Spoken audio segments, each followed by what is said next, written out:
Coming up on Tech News Today, is G Drive finally coming? Oh, Malik sort of thinks so. Also, Sony stops hating itself, and Xbox no longer for video game. All that and more coming up. Netcasts you love. From people you trust. This is TWiT. Bandwidth for Tech News Today is provided by Cachefly at CACHEFLY.com.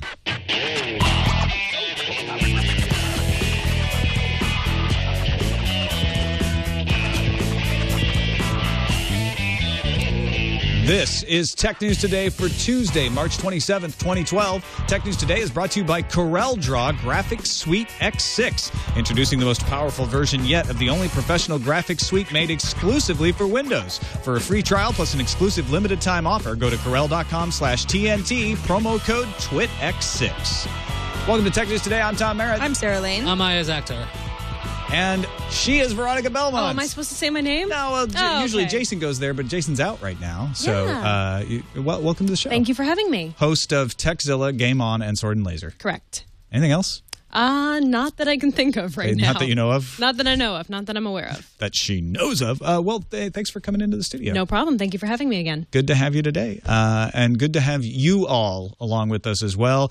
Let's start with a rumor about G Drive. Now, I know that you've had many of these over the years. Crying wolf will not get you anywhere, Google. G Drive! Actually, Om Malik is doing the crying on gigaohm.com, and he points out, he actually has the short summary history. He's like, yes, first rumor in 2006, then in 2007 from the Wall Street Journal. In 2010, Google announced it would allow uploading documents, and everyone thought it was coming then. In February 2012, the rumor started again, but he says he's not promising anything, but people familiar with the matter tell him Google may finally launch the long-awaited G Drive sometime during the first week of April. It would offer 1 gigabyte of storage space for free, which is about a gigabyte less than Dropbox offers, but they will charge. They will sell you more storage if you want more than 1 gigabyte, just like Dropbox and BoxNet and all those people.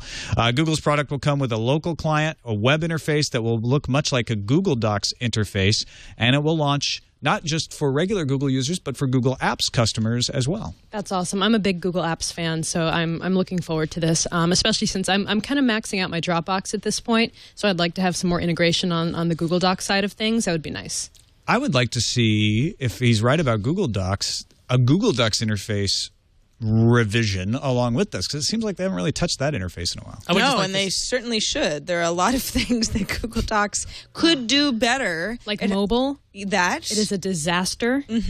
And yeah, just being able to update something on my iPad, for example, in our own TNT spreadsheet would be excellent. But yeah, I feel like as a universal suite of services, having G Drive and Google Docs working together in harmony would be amazing. I also, not to say that anyone else who has written about G Drive in the past didn't know what they were talking about. I don't want to say that at all. But for Om to say, listen, I know that this sounds like I'm crying wolf, yet I believe in my sources enough to write this, does speak volumes to me because he's a respectable guy. He just doesn't write crap without having a reason to. I just want this to be true so the story goes away. Because we've been covering this for years and years. And the thing is, I can see why it would happen now. Google Plus has finally launched. Everything is set there. When Page took over, he made that the forefront as that letter from the guy left Whitaker, I believe, who moved to Microsoft. So maybe now is the time they're saying, look, we've had this upload button at Google Docs this whole time. Why not change it to Drive? And it'll be fine. And everyone will love it again. Because they already have the uploadability. It's just they haven't branded it yet. I'm just kind of waiting for this to happen. So it's not the same as Dropbox where you can put anything in there. I would like to see that. But you can upload videos. You can upload all sorts of files. That's something that I knew about but never really used until recently. And I was like, wow, you can actually just upload a straight video file and it will play when you send out that link. I just uploaded an EXE. Awesome. It's working fine. Interface tweak. That's all you need. And you're there. I'm just saying. Google. Google also about to launch a new commenting system, according to the Next Web. This would tie into the Google Plus platform. It'd be similar to what Facebook does, where you can have Facebook be the commenting system. More bad news for things like Discuss, I guess. Yeah, or Livefire. Yeah. There's a variety of other commenting systems. They all do certain things really well, though. I don't think that just because Facebook launched their commenting system, everybody has switched over, because people haven't. But I do think that the Facebook commenting system, unless you've got an issue with Facebook and you can't log in, therefore you can't comment, works pretty well. The conversations are threaded okay. You can you can like and comment, and it can tie into your own profile. If Google Plus can do this and it look nice, I think that's kind of key. I think it's almost essential. For because ugly comments can really ruin the look of a blog. In fact, Google Plus, this is central to what they say Google Plus is, which is more than a social network. So they almost have to do something like this.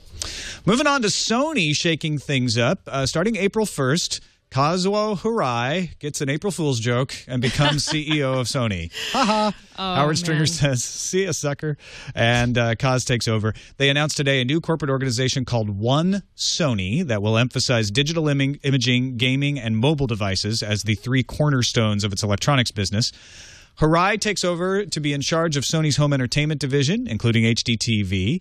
They're going to consolidate their medical-related divisions with Sony into one unit. And a couple other promotions or reassignments. Kunimasa Suzuki is currently the unwieldy title of Executive Deputy President of Consumer Products and Services Group in charge. It will now become in charge of UX and product strategy, and hopefully gets a shorter title. Yeah, I found it very telling that in the article, I don't know if this is just Matt Burns, if this is his writing or if he heard this from someone within Sony, but calling it a unwieldy, multi-headed beast, because I have actually heard it described that way within the Sony structure before. I think it's really good that they're trying to better manage all their different units and divisions, because that is the one thing I always found very interesting working closely with them, was how they don't talk to each other. I mean, there's great people working there among the different divisions, but there was never a lot of communication going on between those divisions, which I always found surprising. But it sounds like they're really trying to make that less of a problem. And it reminds me of when we were at CNET. And when we started at CNET, Veronica and I, back in 2004, 2005, they had downloads, reviews, and news as separate divisions within the company, even though they were all under the CNET brand. And so we didn't cooperate because it wasn't in the best interest. That's the way Sony has existed for years. And it makes sense to say, no, you're all part of the same company. I mean, I've heard people in the business talk about this for a long time. I think it's also consumer perception, too. I mean, something like CNET, you're saying it never made sense to you as employees, but it really didn't make sense for me as an outsider. Because I'd go, wait, what? That's not all one thing. Why do they have these different divisions and people don't talk to each other? But it's all Sony. Yeah. So I think this makes a lot of sense. I mean, obviously Sony has struggled with some of their properties, and to bring it all into one roof as much as possible, it's good for morale. It's good for business. It just makes sense. Sorry. Go ahead. Stringer's predecessor bought some other companies, so that's part of the reason things were like divisions already. Then you had Sony not wanting to go like full force into cell phones, so they had a lot of joint ventures, like with Sony Ericsson. So I mean, it seems like once they got rid of that JV, they've taken care of a lot of that stuff. So to consolidate down with Kaz, who was in charge of PlayStation, which was like the only successful thing they had going for the past 5 or 6 years.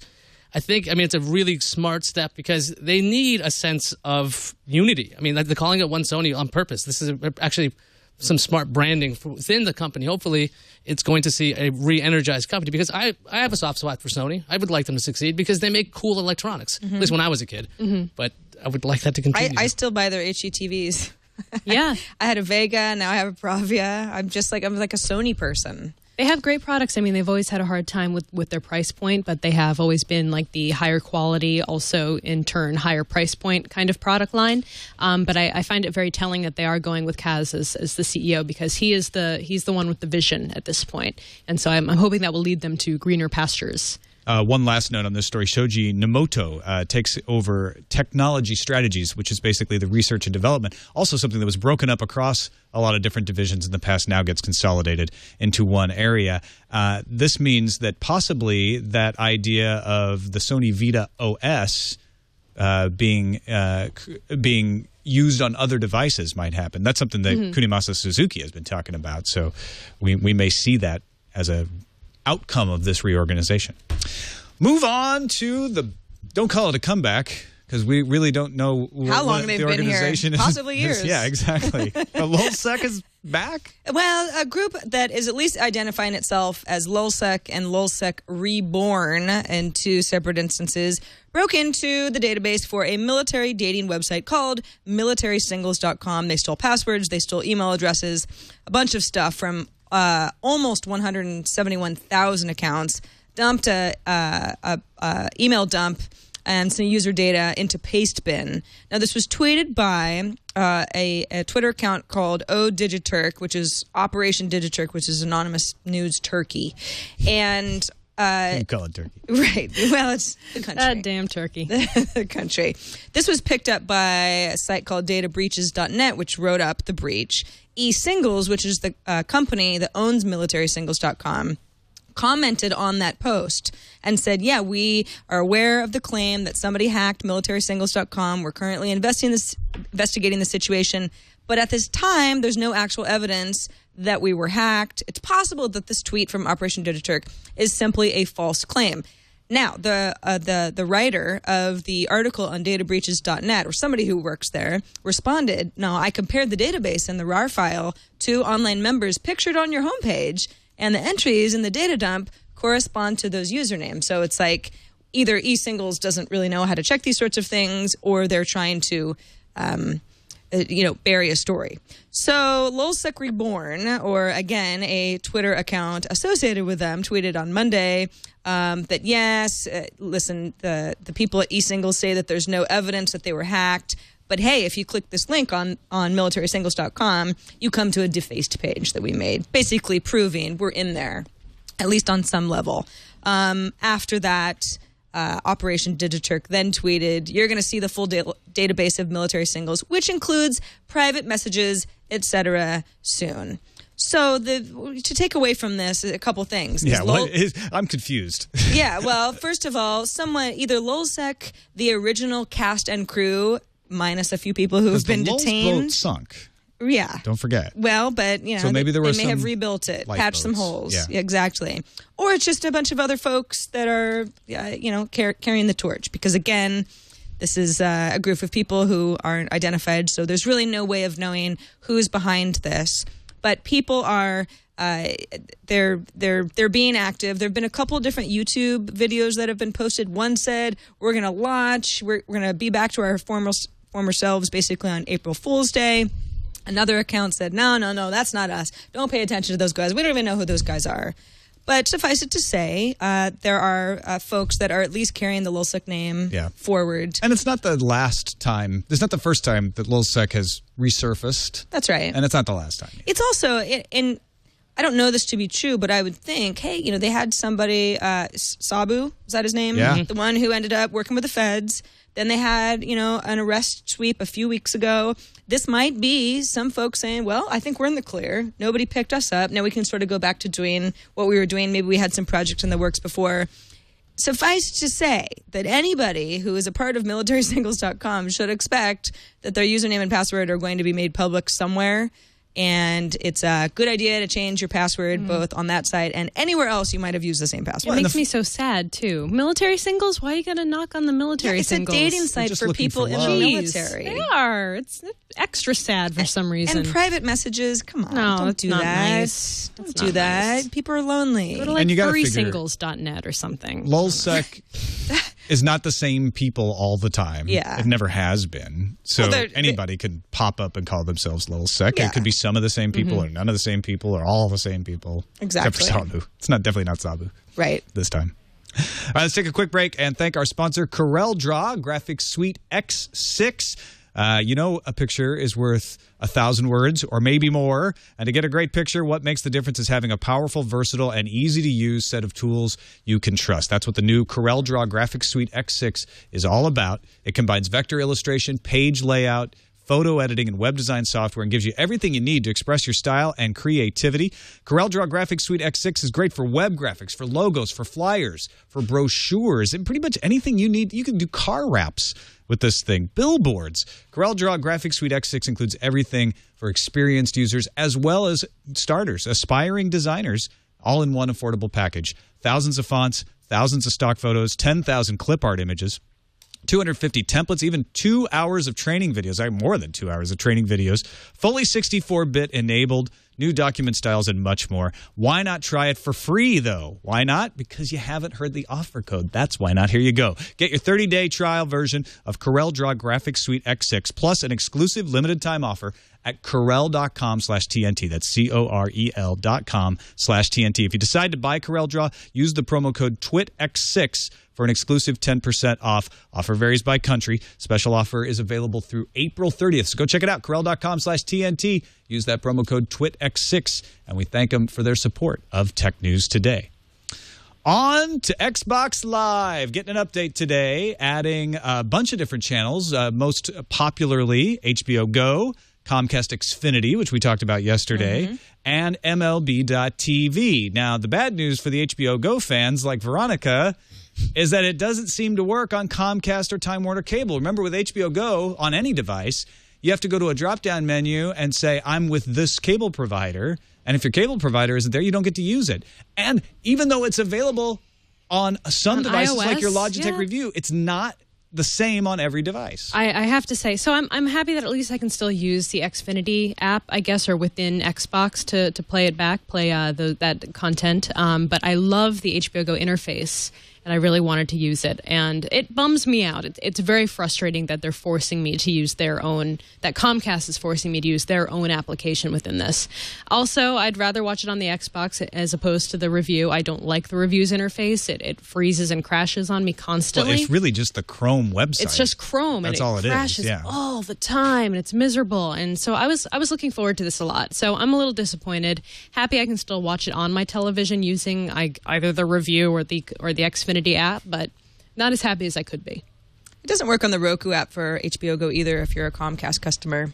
I have tested that. Yeah, I don't remember. It works for me on the Roku through DirecTV. Right. But I think it was the iPad. No. They just don't have There the was right another HBO agreement Go with Comcast that didn't work with DirecTV. I thought was just weird. It was just odd. And I think it's because every cable provider has to approve every single incidence of the use of HBO Go. This is backwards thinking. This is exactly the opposite of what companies need to be doing. But HBO knows we've got the shows that make people do stupid things. Yeah, and people are asking me, can I just use cable box? Like Ken from Chicago is asking. I don't have a cable box. I use cable card on the TiVo, so I can't. And there's no on-demand in that cable card implementation. You'd have to get a new TiVo with a new implementation. Which is a pain in the A. Or go with Comcast's DVR, which is even more of a pain in the A. Yes, also a pain in the A. The other part of this announcement today, by the way, is that Xbox Live members have increased 30% year over year of their usage, while entertainment app usage has more than doubled. So the upshot is entertainment apps are outperforming video game usage on Xbox Live. Not surprised. This makes total sense to me. All of these console devices are, they've been turning into multimedia devices for years now. So the fact that they're now being used as primarily, entertainment devices that doesn't count for video games is not a surprise. Xbox is not for video games. Not anymore. No? Not only. Really? Well, not anymore. Just as much as I would say a PS3 is not only for video games anymore. People were buying PS3s for years as Blu-ray disc players and using them to watch media content. And so now that you can download that stuff just as easily over an Xbox or a PS3, and they're all 1080p, it looks great. It works as well as anything else you would do. Why not? Video game sales have dipped 20% during February. Microsoft doesn't care. Because they're still making money for elsewhere. 14 months straight. They've been the best console sold in the United States, and it's because of this. Because they're like, you know what, entertainment. They've got Video great game content. Sales go down, doesn't matter. It's on par with buying it from iTunes or any other kind of content provider. So yeah, the interface is great. Makes total sense. All right, let's move on to something near and dear to my heart: BlueStacks. We got a new update to BlueStacks. BlueStacks today. beta is out today. It's the Android app player that runs on Windows. So the thing is, this is a free download. You can get it right now. And the beta brings a lot of new things that the alpha didn't have. Now, 1 million people downloaded the alpha, so now this is open, so this is kind of neat. There's a thing called layer cake technology, which BlueStacks has patents pending on, so this is going to be fun, since they'll be the only ones who have this. It allows apps written for ARM processors, Android apps, to run on x86 a lot better. Now, originally, you were able to kind of run Android apps, but they weren't working as well as this. Plus, hardware acceleration for graphics, so you'll be able to do like games and things, and it's going to look smooth. This layer cake technology also handles pinch to zoom. It'll translate that on trackpads. And if you use like an accelerometer for a game, you can also do that using your arrow keys or mouse.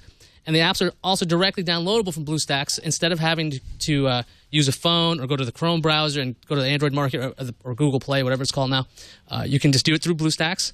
and the apps run in full screen or windowed mode. So that's like 450,000 apps that you can run on Windows now. I'm thinking this is going to be really exciting when Windows 8 comes out on those tablets. You'll have a bunch of apps already there, even if you don't have like a Metro app or not. Yeah, a lot of people are wondering like, well, why do you need this? But the thing is, it's kind of cool to think if I've got a game or a productivity app or something that I love to use on my phone, I can go to my Windows machine and install that same app and use it there as well. And the apps can be synced as well. So you'll also be able to get texts on your actual Windows machine. So instead of going, oh, I have my other device, or there's my text, it'll work together. So I'm just excited about that because sometimes you go, look, why does it work really well in the app form and it sucks on the web?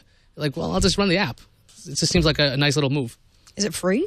Right now, it's free. I cannot find out when and if they're going to charge for this. It sounds like they have to. If they're smart, they only charge for installing apps. And they have their own app store. I have a stupid question. Do you need to have an Android device in order to use? No, you can just use the apps on your. It's perfect PC? for people who are like, this whole Android market. Well, I'm sorry, Google Play sounds great, but I just don't. That's exactly I don't what need happened to two me. phones, Yeah. So I'm, it's. I wanted to use it. When I clicked on the Play tab on Google, it was like, oh, here are all these devices you have registered to your account, and I was like, oh, I don't actually have any of those devices anymore. They're all like test units for various things. Yeah. And I was like, I really wish I could be playing these right now, but I guess I could if I was running BlueStacks. Yeah, El Jefe in the chat room, I'm right there with you. He's like, run BlueStacks on a Windows 8 tablet by the end of this year. Best of both worlds. Oh. Yeah. Then you really got a machine. Totally. Do everything. Check it out. Intriguing. Yes. All right, let's finish up with Apple facing some trouble in Australia. The Australian Competition and Consumer Commission released Tuesday that the agency will seek orders against Apple in federal court in Australia for alleged contraventions of the Australian consumer law. Why? They promote the new iPad as Wi-Fi plus 4G. However, in Australia, you can't use the iPad on their 4G networks, at least not on their LTE networks. Now, Apple notes this on the page when you order it. It says the iPad with Wi-Fi plus 4G model can roam worldwide on fast GSM UMTS networks, including HSPA, HSPA Plus, and DC HSDPA. When you travel internationally, you can use a micro SIM card from a local carrier. And on the Australian version in particular, they say this will not work on the Australian 4G network. Well, it seems like it's pretty clear. But then in the big letters, it says Wi-Fi plus 4G. So Australia's saying nobody reads the fine print, and we want to take you to court. They say it's deceptive. Yeah. It's like promising one thing and then taking away with the other. But 4G itself is a little deceptive, isn't it? Well, that's the thing. 4G is a bankrupt term. T-Mobile when you say uses 4G, it. you go, well, what kind? T-Mobile in the United States uses it for HSPA Plus. Well, you can use it on HSPA Plus.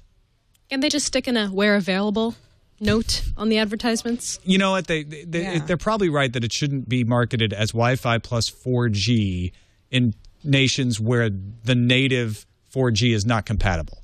It's really only compatible in the United States and Canada. So all the ads, you just remove the 4G and go iPad Plus. But then there you go. It's the online store where it becomes, because the graphics are all the same. Just change the graphic. It's really not that hard. You can clone there you go. Clone tool, done. Auto detect, Fixed it for the you. IP You're done. address. Yeah. I think this is probably overdoing it. But it does point out the uselessness of the term 4G. So I like it. Because I hate that. Because you hate that. Let's move Brings on attention to your cause. to the news fuse.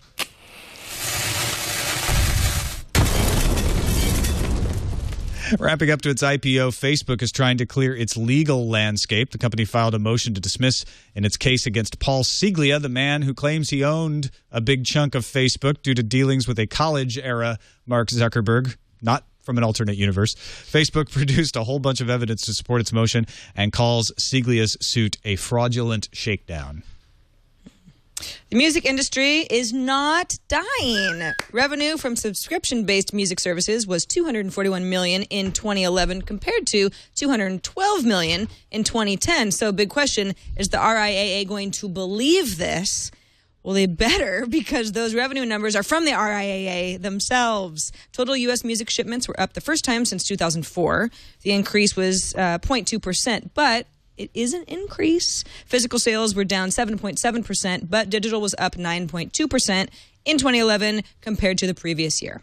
Huawei's having a bad week. After being rejected by the Australian government to provide network equipment, Huawei just lost Symantec as a partner. The two had a joint venture 4 years ago, but Symantec is ending the business by selling its stake in the JV to Huawei. The New York Times reports the move is because of concerns that Symantec would be denied U.S. government classified information about cyber threats if the joint venture was continued. Following on the update of the card case app to the jauntily named Pay with Square, the Jack Dorsey venture is upping its security by introducing a new Square reader that encrypts credit card data between the reader and the app. All Square reader shipping will now have the ability to encrypt, and existing users will be able to get the new readers. It's awesome. That was one of the complaints a lot of people had. It's great in almost every way except security. An essential piece, if you ask me. You know, we're in an election year here, at least in the United States, and there is a nonpartisan issue I think affects all of us in tech, and that's patent wars!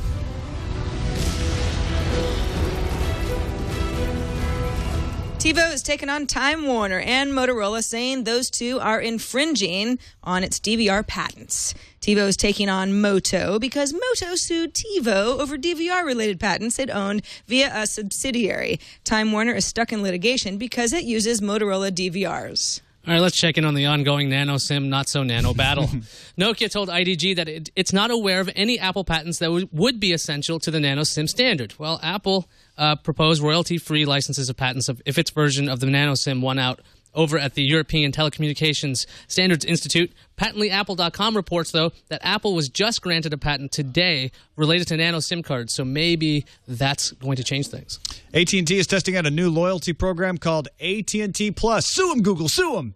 With it, eligible subscribers get a special customer service line, 25% off non-Apple accessories, and some fees waived. AT&T calls it a pilot program and is looking for feedback, saying the program could be rolled out widely eventually. First, Rovio took over space with Angry Birds, and now it's taking over FutureMark Game Studio. Well, it's not exactly a takeover, but Rovio is acquiring the game developer division of FutureMark, which is more known for its benchmark software. FutureMark Games makes games like Shattered Horizon and Unstoppable Gorge. I think it's Gorge? I don't know. I don't know. Unstoppable Gorge Veronica, is me at a buffet. You should know. Wait, which one? Unstoppable Gorg or Gorge? Where is it written? On line 52. Line 52. I don't know, actually. I think it'd be Gorg. Internet? Gorge would have a G and E at the end. Monkey Stick says it's Gorg, but that's how it was written. That's how they wrote it on their website, so that's how I copied it. Right. Remember that Spectrum Crunch in the U.S.? Well, the NTIA recommended that private telecoms and governmental agencies go with a timeshare approach in the 95 megahertz block. Currently, that block is used by the Department of Homeland Security, amongst others. Sharing the spectrum would be more cost and time effective than having to clear out the blocks entirely. Let's check the randomizer. See what it will spit out. Spit out something, randomizer.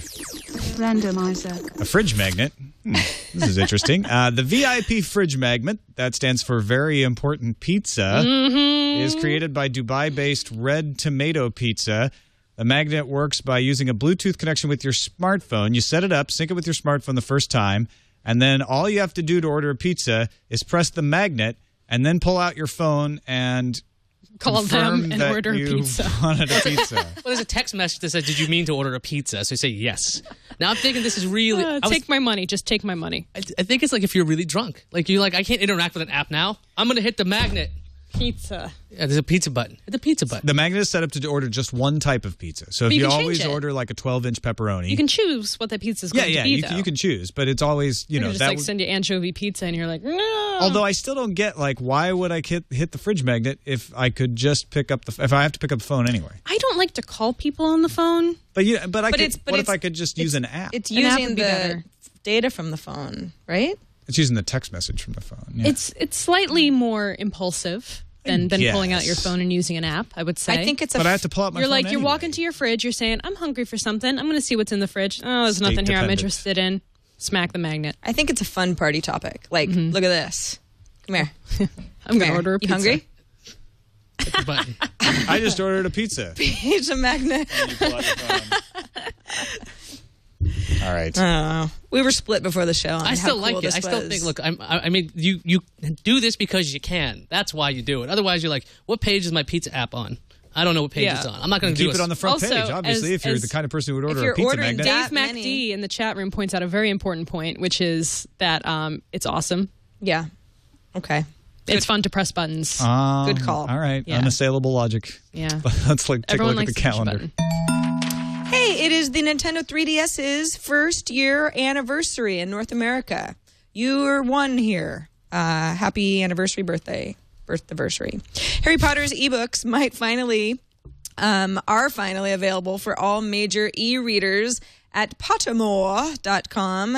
If you are a Harry Potter fan, you totally already know this. And in fact, it may have been the reason that Amazon's Kindle store went down, because Kindle reader earlier Makes today sense. for a little while, because Kindle readers were pretty enthusiastic. Let's just say Accio that. ebook. Right. And the store couldn't handle it. Not the server. Accio? Did you just say Accio? Yeah. Isn't that what you say? Not really. How do you say it? Isn't it Azio? Azio? I don't know. We'll leave this up to the chat room. Yeah. I think it's Gorg. No, wait. Right. Yeah. Gorge. Yeah, that's right. You know, like, all right. The Nokia Lumia 800C and Lumia 719C are both coming to China Telecom. That's the country's third largest carrier tomorrow, March 28th. Starting April 27th, the Amazon Kindle Touch is hitting the European markets. However, no word on when the Fire is coming. Not yet, anyway. And finally, HTC is shutting down Sense backup services on April 30th. So, cloud service, we're going to miss you.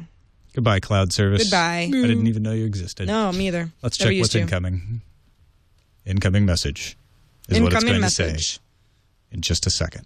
Incoming message. See, told you. I got a voicemail here from Matt in my nearly hometown of St. Louis, Missouri. I was born 45 miles from it. It's close enough. And he has an idea about way privacy legislation might want to work. Let's take a listen and see what Matt has to say. Talk, Matt. Talk. Don't be shy. It's okay. Matt from St. Louis, and I was calling in regard to the FTC urging Congress to pass a privacy law. And I was just thinking maybe a good idea would be to make a standardized sheet on websites when you create a new account, similar to when you receive a form from a credit card, or also like how the FDA has done with the nutritional labels on the back. That you could, you know where to look for to see what the site was selling, what information they keep private and stuff, and if they get everybody on board, they can make a standard sheet. Thanks a lot, and keep up the good show. Nutritional labels for privacy? I like it. So if every app had the same kind, or every website had the same format for its privacy policy, you only have to learn it once. You don't have to worry about, like, where is this in this settings under general, and then settings, and this thing, then that thing. You just see it all the same way. It's not a bad idea. Well, there's not a lot of standardization in terms of that kind of stuff across apps anyway. So they'd have to standardize everything, right? Yeah, it was just some kind of standard way to look and say this, kind of like what Facebook does, right? They have a standard way of apps telling you, I will take this kind of data from you, and it scares the crap out of you every time you look at it, because it's like, I'm going to post on your behalf. It makes it sound like they're just going to go randomly posting things. Or when you install a Google Chrome extension, it says that same kind of thing. Same sort of thing, just for all privacy. I think people would just skip over it, though. I mean, it's a great idea, and in theory, I think it works really well, but just like all of these sorts of things, including nutritional labels, nobody reads them. And they make fun of the people who do I read read them. nutritional labels. Thank you. Do. I do too. Do you read nutritional Yes, labels? I do. See? We're the right people. That's when you discover the horror that is Girl Scout cookies. Everyone makes fun of me for that. And then you look at the Haagen-Dazs Honestly, thing, you're like, there's 15 servings in this thing? How? How is there 15 servings Well, in this? ice cream is one of those places you don't want to read it. It's not about the nutritional label. You know you're being bad, but you're going to do it anyway. Let's finish up with a couple of emails. Alan wrote in and said, was listening to your incoming segment tonight. Simon said that HTML5 couldn't keep up with native apps as it's still centered around documents and not UI elements. Well, that's technically true. Pretty much all interesting UI in apps, web, mobile, and desktop alike, build their own UI. For example, Path's great icon menu was custom built, and somebody ported it to CSS3 just a few days later. The truth is that no platform, whether it's governed by a standards body like the W3C or a company like Apple, moves fast enough to keep up with UI conventions and innovations. This isn't just a mobile thing either. Back when Microsoft introduced Office 2007 with its new ribbon interface, that was something the Office team built, which was not provided by Windows and still isn't. HTML5 does have some inherent limitations compared to native apps, but UI ain't one of them. Well, I guess what Alan's saying is, yeah, UI is one of the limitations, but it's a limitation it shares with every other platform, so conceivably it can be worked around. I like having the designers talking to each other in our incoming segment because that's definitely one thing that I'm stupid about is design. Yeah, me too. Look at my website. Seriously. So thanks, Alan. Appreciate that perspective. Got another email from Tim in Canada. Hi, TNT crew. I work in engineering for a major cable company ISP in Canada and wanted to mention why the exclusion of Comcast VOD traffic against your bandwidth cap would make sense even in the face of congestion. Okay. The cost of routing data through the internal network is next to nothing. However, routing traffic through foreign or external networks is not, especially if you're on the far side of the route to the servers of a company like Netflix, which throws off the balance of peering arrangements that are in place. The idea of keeping both data and revenue in-house are reasons enough to make an attractive solution. Not to mention, when customers call about the video stream being poor, it's not about Netflix, which we can usually do very little about, but we would be supporting our own potential service and connection troubles. And then he goes on to add that video-on-demand server equipment is typically located in a hub site analogous to a phone company's central office, which is also where the equipment that provides the modem connection resides as well. The nodes, where the optical network converts to coax, is where the congestion primarily takes place. So they may get around some of that congestion anyway. But I think his point is well taken, which is it's not about congestion, it's about cost. Mm-hmm. But the thing is, they're always telling us it's about congestion instead of cost, because if they admit that it's about cost, then it becomes about money-grubbing cable companies. Right. And it's a whole different conversation out there.